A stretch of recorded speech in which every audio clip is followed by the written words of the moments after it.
अब हम आ जाते हैं ब्लॉक्स की तरफ। आपको मैंने बताया कि गैस्ट्रिक जूसेस में 3 तरह के कंपोनेंट्स होते हैं। एक होता है पेप्सिनोजिन, ठीक है, दूसरा होता है HCl और तीसरा होता है म्यूकस। अब पेप्सिनोजिन को जब HCl मिलता है तो वो पेप्सिन में कन्वर्ट हो जाता है, और पेप्सिन जो है वो प्रोटीन डाइजेस्टिंग एंजाइम है। So why does not it digest the stomach wall which are mostly protein. ठीक है, क्वेश्चन आता है कि ये स्टमक को क्यों नहीं इफेक्ट करती, हालांकि स्टमक की वॉल भी ज़्यादातर प्रोटीन से बनी होती हैं। ठीक है, अब होता क्या है, जो म्यूकस का हमने ऊपर कोई फंक्शन नहीं पड़ा, वो म्यूकस क्या करता है, स्टमक की वॉल के ऊपर एक थिक कोटिंग बना लेता है, जिसकी वजह से ये जो है वो पेप्सिनोजिन या जो कन्वर्ट हो जाती है पेप्सिन में, वो जो है वो स्टमक की वॉल को अफेक्ट नहीं कर पाती। और यही म्यूकस है जिसकी वजह से पेप्सिनोजिन को पेप्सिन में कन्वर्ट होने में टाइम लगता है, और दूसरा पेप्सिन जो है वो उसकी स्टमक की वॉल्स पर अफेक्ट नहीं करती, और जो HCl बच जाता है हमारे स्टमक में पेप्सिनोजिन को पेप्सिन में कन्वर्ट करने के बाद, उसको भी न्यूट्रलाइज करके ख़त्म कर देती है। Next block is on page number 161। Gastric juice हमेशा थोड़ी सी क्वांटिटी में स्टमक में मौजूद होते हैं।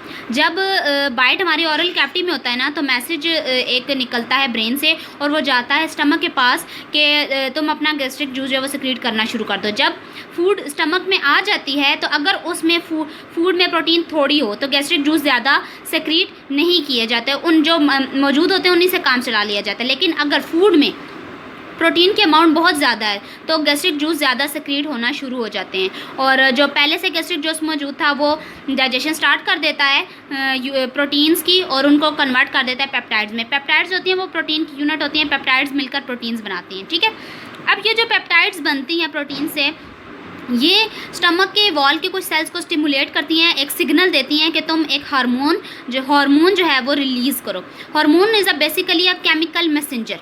ओके, हार्मोन कौन सा होता है, वो गैस्ट्रिन होता है। ये हार्मोन एंटर होता है ब्लड में and is distributed to all parts of the body, और इस स्टमक में इसका एक स्पेसिफिक इफेक्ट होता है, और ये गैस्ट्रिक ग्लैंड्स को एक सिग्नल देता है कि ज़्यादा से ज़्यादा गैस्ट्रिक जूस को सेक्रीट किया जाए। बाइल में कुछ ऐसे पिगमेंट्स भी होते हैं जो कि रेड ब्लड सेल की टूट फूट के दौरान बन जाते हैं। ठीक है, लिवर के अंदर ब्लड सेल्स जो ओल्ड होते हैं, ठीक है, वो टूटते हैं तो सूख के दौरान बन जाते हैं। ये बाइल के पिगमेंट्स जो हैं वो बॉडी से फीसिस के थ्रू ही रिलीज आउट होते हैं। लार्ज इंटेस्टाइन का जो पार्ट होता है सीकम, उसके साइड से एक फिंगर लाइक प्रोजेक्शन निकलती है जिसे हम अपेंडिक्स कहते हैं। ठीक है, अगर अपेंडिक्स में कभी कोई इन्फ्लेमेशन हो जाए, यानी उसमें कोई इन्फेक्शन हो जाए, सोजिश वगैरह, सोजिन वगैरह हो जाए, तो क्या होता है कि उसमें पेन स्टार्ट हो जाता है। और अगर इस इन्फेक्टेड अपेंडिक्स को बॉडी से सर्जिकली रिमूव ना किया जाए, यानी ऑपरेशन करके ना निकाला जाए, तो ये फट कर पूरी बॉडी में जो है वो उस इन्फेक्शन को फैला सकती है।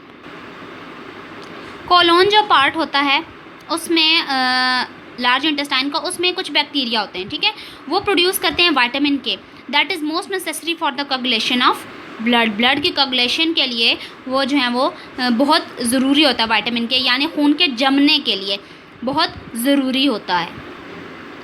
Okay student, that was your 2 days lecture that comprises of stomach, small intestine and large intestine, in which you studied their structure and also what processes do occur in them. Please do learn all the topics carefully and do their HA on your rough register. Allah Hafiz, take care of yourself, take care of your family, stay home, stay safe. Subhanakallahumma wa bihamdika ashhadu an la ilaha illa anta astaghfiruka wa atubu ilaik.